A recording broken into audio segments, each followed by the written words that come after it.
कामचोर देवरानी। एक बार की बात है, सुषमा अपने पूरे परिवार के साथ खुशी खुशी मोहन नगर में रहती थी। उसकी 2 बहुएं थी, पल्लवी और शिवानी। एक दिन दोनों बहुएं रसोई में काम कर रही होती है कि तभी उनकी सास सुषमा उन्हें बुलाती है। अरे बहू, जरा इधर तो आना। शिवानी, जरा जाकर देखना सासू माँ क्या कह रही हैं। दीदी आप ही देख लो ना जाकर, आपको भी तो सुनाई दे रहा है। अरे मैं आटा गूंद रही हूँ ना, तुम चली जाओ। हाँ तो मैं भी तो सब्जी काट रही हूँ ना दीदी। अरे बहू जल्दी आओ। ओह, ये तो जाएगी नहीं, मैं ही जाकर देखती हूँ कि क्या करना है। पल्लवी सुषमा के कमरे में जाती है। जी मम्मी जी, क्या हुआ?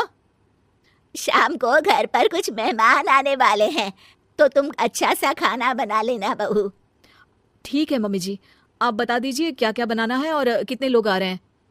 सुनील की मौसी जी और उनका पूरा परिवार आ रहा है। कुल मिलाकर 3 लोग और हमें मिलाकर हुए 9 लोग। तो अभी से ही तैयारी करना शुरू कर दो। और हाँ, घर की सफाई भी कर देना, हाँ अच्छे से। जी मम्मी जी, सब काम हो जाएगा, आप चिंता मत कीजिए। पल्लवी शिवानी को घर में मेहमान आने वाले हैं इसके बारे में बताती है। क्या 9 लोगों का खाना बनाना होगा, घर की सफाई करनी है? बाप रे, सासू माँ ने तो हमें घर की नौकरानी ही समझ कर रखा है। ऐसा नहीं बोलते शिवानी, हम इस घर की बहू हैं और घर के काम करना हमारा फर्ज है। दीदी तो है ही सासू माँ की चमची, जब देखो सासू माँ। मैं तो इतना सारा काम नहीं करने वाली। शिवानी कपड़े लेकर गमला साफ कर रही होती है और चक्कर आने का नाटक करने लगती है। मेरा सर चकरा रहा है। तभी वहां पल्लवी और सासू माँ जाते हैं। अरे बहू, क्या हो गया तुम्हें? मम्मी जी, बहुत तेज सर में दर्द हो रहा है। तुम एक काम करो शिवानी, आराम कर लो। नहीं दीदी, घर में मेहमान आने वाले हैं, मुझे आपकी मदद करनी चाहिए।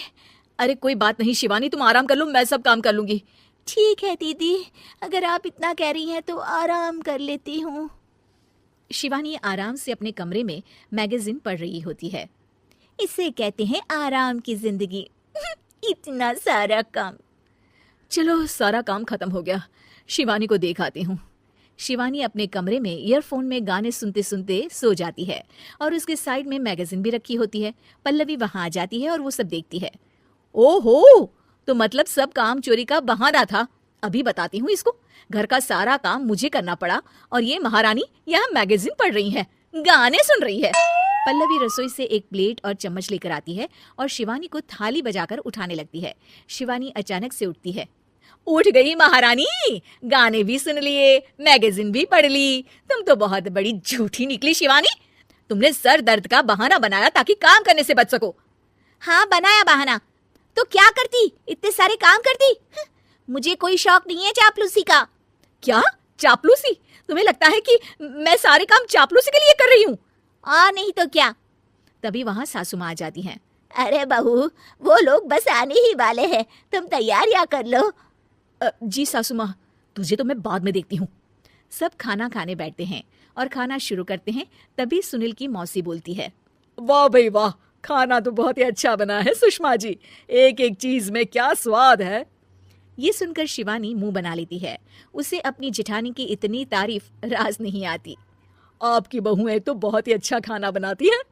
हाँ, बनाती तो दोनों ही अच्छा है, पर आज ना ये सारा खाना बड़ी बहू ने बनाया है। छोटी बहू की तबीयत ठीक नहीं थी, सो इसलिए। मानना पड़ेगा सुषमा जी, आपकी बड़ी बहू तो बहुत ही गुणवान है। पल्लवी की तारीफ सुनकर शिवानी को जलन होती है। पल्लवी ये सुनकर खुश हो जाती है और शिवानी की तरफ देखकर उसे चिढ़ाती है।